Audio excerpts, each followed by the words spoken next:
saya bersedia? Itu soalan pertama saya. Awak nampak saya bersedia tak untuk mewawancara awak? Saya nampak awak memang sentiasa tak bersedia. Awak memang sentiasa spontan saya tengok. Ya, kerana apa, walaupun tajuk ataupun segmen kita ni Mahir Digital, yang berbual ni masih lagi manusia, orang, bukan digital atau robot. Betul. Dan yang bercakap tadi saya kenalkan tetamu kita hari ini iaitu CTO atau Chief Technology Officer Planet Mahir. Apa khabar tuan? Khabar baik, sihat alhamdulillah. Apa khabar Faizal? Alhamdulillah. Kita punya tema hari ini ialah bual santai. Bual Tapi jangan terlalu santai sampai tertidur. Sebab saya bersedia ni, bersedia. Sebab saya ingin tunjukkan satu paparan saya baru terima. Ni. Ada orang tertidur masa dia berbual di Indonesia ni. Sebab awak baru share kat saya. Itulah dia, saya punya CTO. Orangnya agak lucu. Saya cuma risau dia lagi lucu daripada saya. Cuma nak tanya, hari ni siapa yang mengikuti Planet Mahir di awal siaran ni, kita baru saja melancarkan pejabat urusan baru Planet Mahir. Dan awak adalah sebahagian daripada ekosistem yang membangunkan Planet Mahir sejak setahun dua yang lalu. Jadi apabila Planet Mahir berkembang sekarang, dah ada 2 pejabat, dah ada banyak networking, awak sebagai CTO, apa perasaan awak? Bagi saya merasakan sangat berbesar hatilah. Sebab saya nampak, saya mula-mula join Planet Mahir ni daripada tahun 2019. Masa tu bila... Sebelum COVID lagi? Sebelum COVID lagi, sebelum pandemik lagi. Bila saya join pada Planet Mahir pada tahun 2019 tu, kira-kira 3 tahun lepas lah. Tak sedar dah 3 tahun dah. 3 tahun lepas tu, masa tu Planet Mahir masih dalam tim yang kecil lagi. Masa tu terus dapat jawatan CTO ke atau ada jawatan lain ataupun freelancer ke? Masa tu sebenarnya saya mula join tu sebagai trainer je. Trainer. Saya salah seorang trainer dalam Planet Mahir. Practical trainer? Bukan practical trainer. Intern? Bukan? Bukan. Okey. Yang saya akan ajar lah khusus dalam Planet Mahir tu. Saya kalau ikut plan asalnya, saya sebenarnya akan mengajar khusus mobile app dalam salah satu khusus VOD, video on demand. Tapi selepas ini tawaran terus daripada Datuk Ramzi lah. Tawaran daripada kita punya founder lah. Macam mana awak kenal Datuk Ramzi ya? Kalau ikutkan sebenarnya saya dapat kontak Datuk Ramzi ni pun daripada salah seorang saya punya, orang kata sifu saya jugalah. Sifu saya yang mana dulu saya banyak belajar daripada beliau, ngajar aplikasi mobile lah. Saya belajar dengan dia lah masa mula saya terlibat. Sifu awak tu yang duduk di Dubai tu bukan? Bukan. Masih di Malaysia lah? Masih di Malaysia kat sini. Okey, awak kenal daripada sifu awak. So daripada sifu saya tu, saya punya cikgu saya tu, dia kenalkan saya dengan Datuk lah. Sebab masa tu saya diberitahu yang Datuk ni dia ada plan untuk membuka satu syarikat yang mana menawarkan khusus pembelajaran online. Masa tu nama dia dah ada belum? Dah ada. Planet Mahir lah. Planet Mahir lah masa Planet Mahir. Sampai sekarang nama dia masih dikekalkan. Itu kita tahu kot. Kita tak ubah Planet Mahir. Nama segmen ni pun Planet Mahir. Okey. Sebelum saya tanya soalan-soalan rasmi yang saya dah susun di sini, saya nak tanya persepsi ataupun bagaimana awak menggambarkan Datuk Ramzi sebagai CEO. Sebab awak CTO. Gelaran-gelaran CCC, Chief dalam satu company ini, kita nak tahu apakah mereka ni mesra di antara satu sama lain. Bagaimana boleh gambarkan Datuk Ramzi selaku CEO Planet Mahir? Bagaimana orangnya? Datuk ni sebagai pengasas Planet Mahir, saya nampak dia ni memang seorang yang sangat senang mendekati orang lain. Oh, mesra. Mesra. Cepat mesra dengan orang lain. Tak kisahlah orang tu sama ada dia ni yang kenalan-kenalan VIP ke, ataupun kenalan-kenalan yang orang kata belum mencapai taraf VIP lagi ke kan. Orang-orang kira daripada atas sampailah golongan yang golongan bawahan ni. So macam daripada semua orang dia cepat orang kata cepat mendekati seorang tu. Mudah didekati dan mudah mendekati. Ya, betul. So macam bila orang yang tak pernah jumpa dia pun, dia terus boleh boleh senang rapat dan orang tu macam senang mesra, macam dah kenal lama dah. Setuju, sebab saya pertama kali pun mengalami perasaan yang sama. Kan? Tapi dia belum approve lagi saya punya Facebook masa itu. Tapi dia bermesra dengan kita seolah dia dah kenal lama kan? Betul. So saya rasa macam Datuk ni lagi dia macam siapa yang jumpa dengan dia maybe senang nak mesra dan senang kita nak berurusan dengan dia lah. Sebab dia kira dia peramah. Kemudian dia ni cepat mendekati orang lain kan, dan dia orang kata macam senang nak berbual bicara dengan dia lah. Senang kita nak borak-borak dan juga nak berurusan apa-apa benda pun. Sebab tu saya rasa macam Kalau dia ni kalau orang kata dalam soal bisnes ni, apa-apa bisnes dia boleh buat, dia senang nak masuk lah dengan orang lain. So, saya sangat mengagumi dia lah daripada dulu. Wah, betul serius betul lah puji dia. Okey, untuk mereka yang baru mengikuti siaran ni atau baru buka komputer ataupun telefon anda, kita sekarang bersiaran langsung menerusi Mahir Live, menerusi segmen Mahir Digital Dan hari ini untuk segmen pembukaan, segmen pilot atau debut ni, kita nak beramah mesra atau kita nak berkenalan dengan kita punya CTO, Chief Technology Officer Planet Mahir, iaitu Tuan Fazrin Ferdiansyah, nama sebenar. Panjang. Fazrin Ferdiansyah bin Muhammad Fauzi. Mungkin ramai tak tahu, termasuk kru-kru pun tak tahu nama sebenar beliau. Ataupun lebih mesra dipanggil dengan gelaran Ferdi saja Ya, betul. Okey, kita nak tanya soalan yang pertama Apakah peranan dan tanggungjawab awak sebenar di Planet Mahir ni? Okey, saya kalau di Planet Mahir ni, tugas utama saya adalah sebagai seorang yang kata memberi khidmat dalam konsultasi dan juga menguruskan perihal-perihal yang berkaitan dengan digital. Kiranya apa-apa saja yang berkaitan dengan digital, contohnya macam sistem, apps, website, pembayaran secara online, dan social media jugalah. Sikit-sikit. So apa-apa yang berkaitan dengan digital ni, semua yang saya akan pantau dan saya akan uruskan supaya benda tu boleh direalisasikan dalam kita punya website dan juga pembangunan bisnes dalam Planet Mahir ni lah. Awak ada sebut social media di ujung tadi tu. Itu Ada. job saya tu. Job awak Jangan ambil job saya. saya bahagian teknikal. Bahagian teknikal. Awak uruskan bahagian di depan kamera. I see. Bahagian konten lah. Dia konten tu. Saya di bahagian teknikal tu, macam mana kita nak integrasikan social media tu dalam apps kita dan juga dalam website lah. Bagaimana dengan tanggungjawab so far setakat ini? Setakat 2-3 tahun berada di sini, daripada mula sampai sekarang, daripada gelaran jadi intern tadi, sekarang dah jadi CTO. Ada banyak beza? Saya intern, minta maafkan saya. Apa tadi? Saya bukan daripada intern. Bukan intern, apa ayat saya tadi? Trainer. Trader, okey, sorry. So saya mula-mula saya masuk Planet Mahir ni, masa tu saya ingat lagi 3 tahun lepas masa saya masuk, masa tu sebenarnya Planet Mahir dah setahun dah. Setahun dia punya usia lah masa tu. So masa tu actually website dah ada. Okay. Dan masa tu Datuk contact saya, Datuk kata, Ferdi, kita orang nak buat apps. Right. Tapi kita orang tak ada expertise dalam buat apps. Sebab kau trainer, dia kata, kau buatlah macam mana apps yang kau selalu buat tu supaya kita dah ada apps kita sendiri. Oh, maknanya daripada kosong lah. Daripada kosong masa tu. Payment ada lah. InsyaAllah ada masa tu. Okey. Tapi masa tu, kira yang menarik masa tu, website tu dah ada. Website dah ada tapi apps tak ada. Website tu masa tu orang lain buat. Developer lain? Ada developer lain lah. Okay. So bila saya tengok website dah ada, okey lah. Tapi website yang dia buat tu, masa yang saya tengok tu, dia agak sukar nak ditranslate kepada apps. Sebab ada masalah, beberapa masalah lah. Sebab dari segi daripada pembuatan dia tu, dia punya sistem yang dia buat tu mungkin tak berapa serasi. So bila saya tengok tu, saya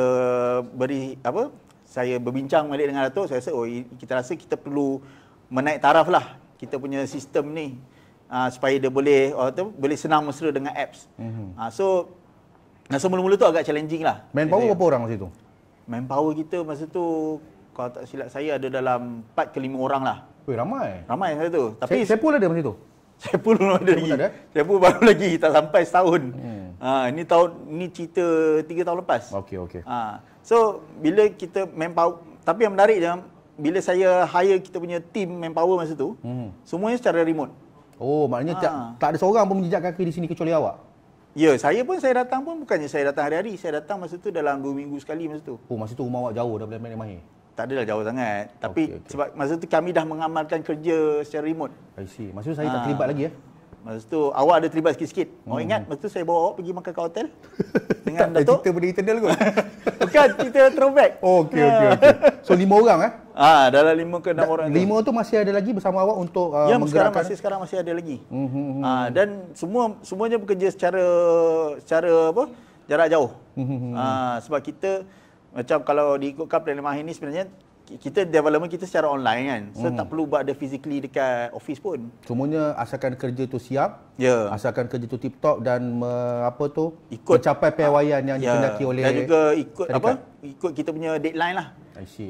Ikut mengikut ketetapan masa yang kita dah terapkan sekarang ni. Itu tanggungjawab awak lah. So bila dah siap development tu, kalau tak silap saya 2019 kita buat masa pertengahan tahun.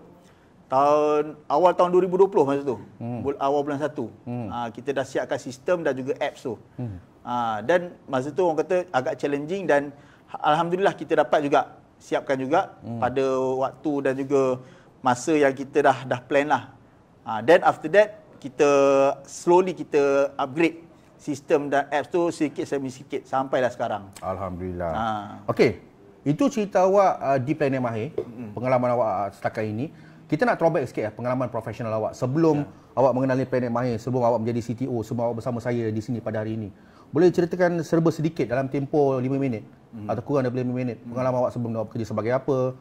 Apakah dia pengalaman awak banyak sampaikan dipilih menjadi CTO, adakah awak layak? Boleh ceritakan? Okey. Kalau tak boleh cakap boleh. Okay. Saya sebenarnya daripada graduasi daripada Amerika Syarikat lah. Dalam Computer Engineering di Case Western Reserve University, Ohio. Okey. Tapi awak humble saya sebab awak tak nampak muka macam graduan dari Amerika Syarikat. Saya sebenarnya tak nak lah orang kata membangga-banggakan sangatlah. Ada saya tanya. Awak jawab tu tak humble lah. Kalau boleh saya nak stay stay humble lah. Stay hungry, stay foolish. Okey. Macam Steve Jobs. So saya graduate pada tahun 2006. Jurusan Computer Engineering. Okey.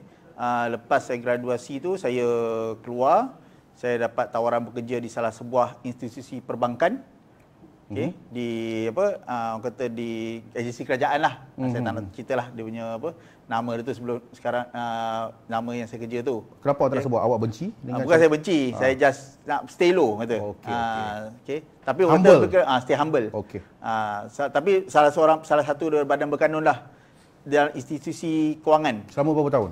Selama 8 tahun. Lama sangat. 8 tahun. Daripada 2007 sampailah 2015. Kenapa berhenti dah 8 tahun tu? Dah lama dah tu.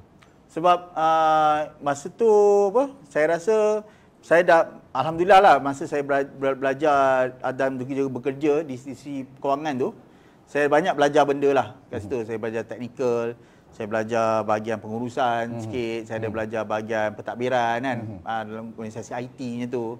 Tapi bila saya dah sampai ke satu tahap dah tahun ke-8 tu saya rasakan saya rasa saya perlu keluar daripada zon selesa lah. Kalau boleh usia masuk dan usia keluar. Masa masuk tu umur berapa tahun? Saya masuk tu umur 23 ke tak silap. Oh, fresh grad lah ni 23 24 macam tu. Tambah 8 31. Lebih kurang. Okey. So bila saya keluar daripada institusi kewangan tu, saya berkolaborasi dengan beberapa usahawan yang lain. Orang kata saya bekerja sendiri dahululah. Usahawan apa? Usahawan dalam bahagian bidang IT lah. Bidang IT, okey. Bidang IT. Tapi masa tu saya banyak mengenali trainer lah masa tu. Termasuk sifu awak? Sifu awak tu lah. Sifu saya pun trainer. Sifu saya sifu awak? Dua-dua sekali. Sifu bersama. Saya pun tak nak cerita lah siapa kan. Tapi masa tu saya banyak belajar daripada mereka ni macam mana nak menyampaikan ilmu lah. Ilmu macam mana nak mengajar orang dari sudut IT, dalam pembuatan sistem dan juga apps kan. Ini tahun 2015, 2014? Ya, 2015, 2014 itu. So bila saya dah ada, saya buat, mula-mula saya keluar tu saya jadi sebagai trainer lah. Trainer dan juga kata memberi khidmat rundingan lah, khidmat nasihat dalam bidang IT. Okey. So alhamdulillah pada tahun 2017 macam tu saya membuka syarikat sendiri. Saya berkolaborasi dengan saya punya partner saya. So saya buka syarikat syarikat konsultasi IT dan juga pembinaan laman web, dan juga pembinaan mobile app. So sampai dari situ saya juga mengenali dengan ni lah Datuk Ramzi lah. Dan masa tu dia menawarkan saya menjadi CTO lah pada Planet Mahir. Sampailah sekarang alhamdulillah. Okey, sekarang ni kita masih lagi menghadapi atau mendepani ataupun sama-sama challenge diri kita untuk adapt dengan situasi ataupun fasa-fasa seterusnya lepas pandemik atau COVID ni kan. Jadi kita nak tahu pentingnya ataupun kita nak tahu tentang IT atau multimedia ni sebab kita pun tahu masih lockdown, masih pandemik, banyak kedai-kedai ataupun usahawan-usahawan tutup premis untuk berniaga online. Sekarang ni diorang dah ada bisnes online, malah ada yang ada website, apps, e-commerce dan sebagainya. So untuk ke depan lagi apa persediaan yang patut ada pada orang-orang atau individu-individu sebegini? Saya rasa bila kita dah lepas ada post pandemik ni kan. saya rasa sekarang ni kebanyakan orang dah tahu dah macam mana nak membeli secara online. Nak membeli secara online, macam mana kita nak berinteraksi secara online kan. So saya rasa the next ni, saya rasa mungkin kita dah patut bersedia macam mana kita nak automasikan semua benda lah. Okey, kita nak automasikan semua benda dan kita perlu orang kata semua benda tu kita tak perlu buat secara manual. Macam sekarang ni kalau kita nak membalas mesej customer pun kita perlukan WhatsApp tu pun kita kena type sendiri kan. Betul. So dengan hadirnya beberapa tools yang ada, contohnya macam chatbot, auto reply semua tu, saya rasa benda tu kita dah boleh automasikan. Sebab sekarang ni walaupun orang dah beranjak pada online, beli secara e-commerce semua, tapi still benda-benda tu still lagi ada benda-benda yang kita manualkan. Tapi kalau kita sistematikkan benda tu kan, contohnya macam kita buat chatbot ataupun sistem pembayaran tu kita buat secara automatik, saya rasa benda-benda tu kita dah boleh automasikan dan biar dia bergerak sendiri. Saya difahamkan Planet Mahir juga mengaplikasi apa yang awak cakap ni dalam operasi Planet Mahir sekarang. Betul. Bila saya masuk kat sini, saya cuba automasikan semua benda lah. Termasuklah cara kita nak contact customer, cara pembelian kursus-kursus secara online kan. Dan juga cara kita nak menyampaikan kita punya konten dan juga kita punya pembelajaran tu. Sebab sekarang ni kebanyakan orang memang bila mengajar tu masih lagi secara online. Tapi masih secara manual lagi lah. Orang kata nak mengajar tu kena berdepan kepada kamera, nak kena buat sesi live video dan sebagainya kan. Macam sekarang ni kan. Tapi kalau kita buat khusus secara VOD, kita buat training tu, kita dah boleh record dah benda tu. Kita dah boleh record dan kita jual je dekat Planet Mahir ataupun di mana-mana platform yang lain lah. Ini masuk automasi tadi kan? Kita automasi lah. So orang kita buat khusus sekali, orang dah boleh beli banyak kali. Tak perlu dah nak kena nak kena setiap kali nak mengajar tu nak kena attend banyak kali. So rugi masa dan situ. So tak perlu buat je konten sekali dan kita boleh jual pada orang ramai dengan value yang lebih bernilai lah. Bila cakap tentang digitalisasi atau automasi tadi adakah satu hari nanti job-job macam Acap, Iskandar dan Irfan juga akan digantikan dengan robot-robot? Adakah mereka ni akan bakal kehilangan kerja dan saya sendiri akan digantikan dengan robot bercakap dengan awak? Skynet Israel. Adakah benda ni boleh berlaku satu hari nanti yang bercakap dengan awak? Awak tahu cerita Max Headroom tak?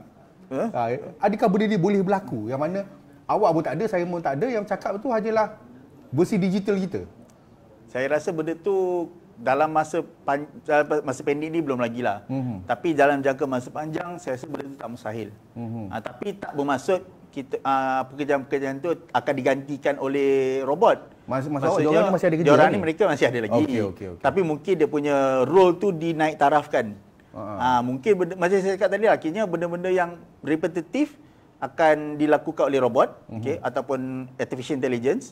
Tapi dia punya tapi dia punya orang kata benda-benda yang macam memerlukan critical thinking, kemahiran berfikir asas tinggi kan. Asas tinggi tu dilakukan oleh manusia lah. Sebab benda tu masih perlukan manusia untuk kita menampakkan benda tu lebih kreatif dan juga masih memerlukan sentuhan insan lah. Ya betul. Kalau tak ada sentuhan manusia ni, orang kata benda tu nampak dry. Akan nampak boring dan sebagainya lah. Irfan, kita ada berapa minit lagi Irfan? Kita nak wrap kita nak wrap sekarang. Kita nak maklumkan bahawa My Digital ni adalah satu segmen atau program episod.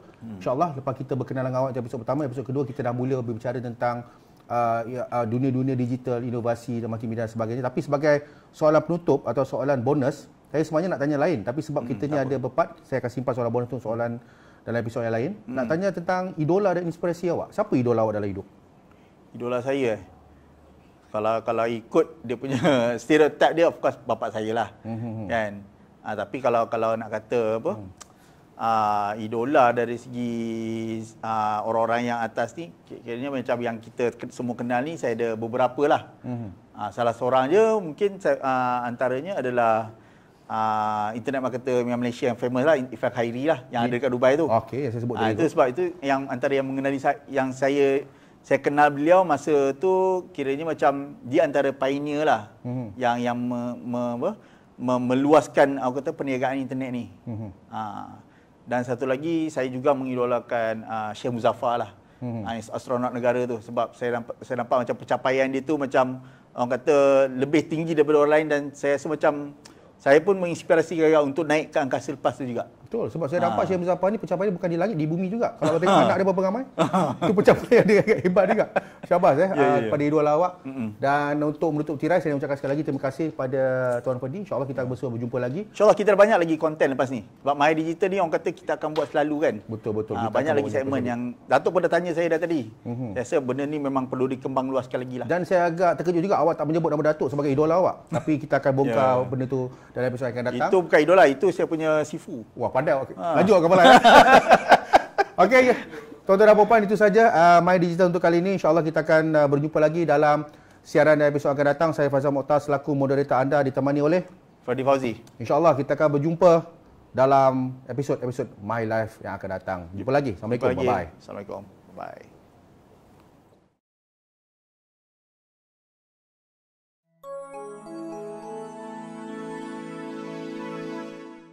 Hai, kembali lagi dalam Mahipedia. Dalam episod kali ini, Mahipedia akan kongsikan 5 fakta menarik tentang Malaysia.